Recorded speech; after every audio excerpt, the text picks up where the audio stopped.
Pemerintah hari Jumat yang lalu memberikan penjelasan tentang peristiwa pengacauan di lapangan Banteng dan sekitarnya pada tanggal 18 Maret 1982. Penjelasan tersebut disampaikan oleh Pangkop Kamtib Laksamana TNI Sudomo di depan para pemimpin mas media ibu kota dan wartawan-wartawan dalam dan luar negeri.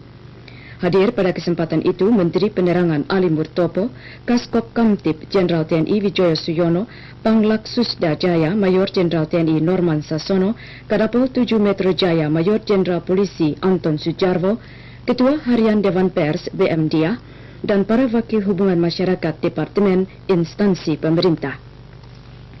Pangkop Kamtib Laksamana TNI Sudomo mengatakan bahwa pelaku-pelaku peristiwa pengacauan di lapangan Banteng itu akan dituntut sebagai pelaku pelanggaran Undang-Undang Pemilu dan berarti bisa dijatuhi ancaman hukuman sedikitnya 5 tahun.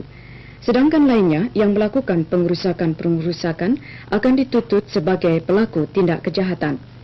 Kasus-kasus tersebut oleh Pangkop Kamtib Laksamana Sudomo dijanjikan akan diselesaikan sebelum pemungutan suara tanggal 4 Mei mendatang. Pangkop Kamtib juga mengatakan telah diadakan penangkapan-penangkapan baru yang didasarkan atas petunjuk-petunjuk dari hasil pemeriksaan dan pengusutan secara intensif dari pelaksana-pelaksana pengacauan di lapangan Banteng yang akan membuka lagi tabir peristiwa pengacauan tersebut. Dikatakan oleh Laksamana Sudomo bahwa Kop Kamtib telah menahan seorang komisaris dari salah satu partai politik, namun tidak berarti partai bersangkutan sebagai organisasi telah terlibat. Menteri Dalam Negeri Amir Mahmud belum lama ini meresmikan secara simbolik proyek-proyek pembangunan di Parepare, Sulawesi Selatan untuk tahun anggaran 1981-82. Jumlah seluruh proyek yang diresmikan adalah 11.217 proyek dengan biaya pembangunan 14 miliar 748 juta rupiah lebih, terdiri dari proyek-proyek sektoral, Impres Dati 1, proyek bantuan pembangunan Dati 2, Impres Sekolah Dasar, Impres Kesehatan, dan proyek-proyek bantuan pembangunan desa. Gubernur Sulawesi Selatan Andi Odang mengemukakan hasil-hasil pembangunan selama Pelita 3 ini di daerahnya seperti peningkatan produksi padi, ekspor, bidang pendidikan dan sarana perhubungan telah benar-benar dirasakan manfaatnya oleh masyarakat luas. Menteri Dalam Negeri Amir Mahmud menyatakan gairah pembangunan memang tidak perlu terpengaruh oleh gairah pemilihan umum. Karena pembangunan dilakukan terus-menerus, sedangkan pemilihan umum menurut demokrasi Pancasila dilakukan setiap 5 tahun sekali. Menteri mengatakan pembangunan nasional, demikian pula pelaksanaan pemilu, serta penyelenggaraan pemerintahan lainnya di dalam pemerintahan Orde Baru sekarang ini merupakan usaha bertahap dan terus-menerus dan konsisten untuk mewujudkan masyarakat Pancasila. Menteri Dalam Negeri beserta rombongan meninjau kantor Wali Kota Parepare yang baru diresmikan. Menteri Koordinator Politik dan Keamanan M. Panggabean hari Rabu yang lalu di Irian Jaya menyerahkan daftar isian proyek kepada Gubernur Irian Jaya Dr. Andes Busiri Suryo Winoto.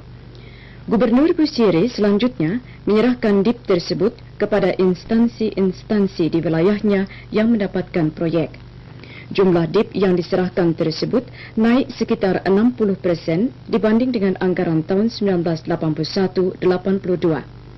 DIP tahun anggaran 1982-83 untuk Irian Jaya meliputi 193 proyek dengan dana seluruhnya 91,8 miliar rupiah.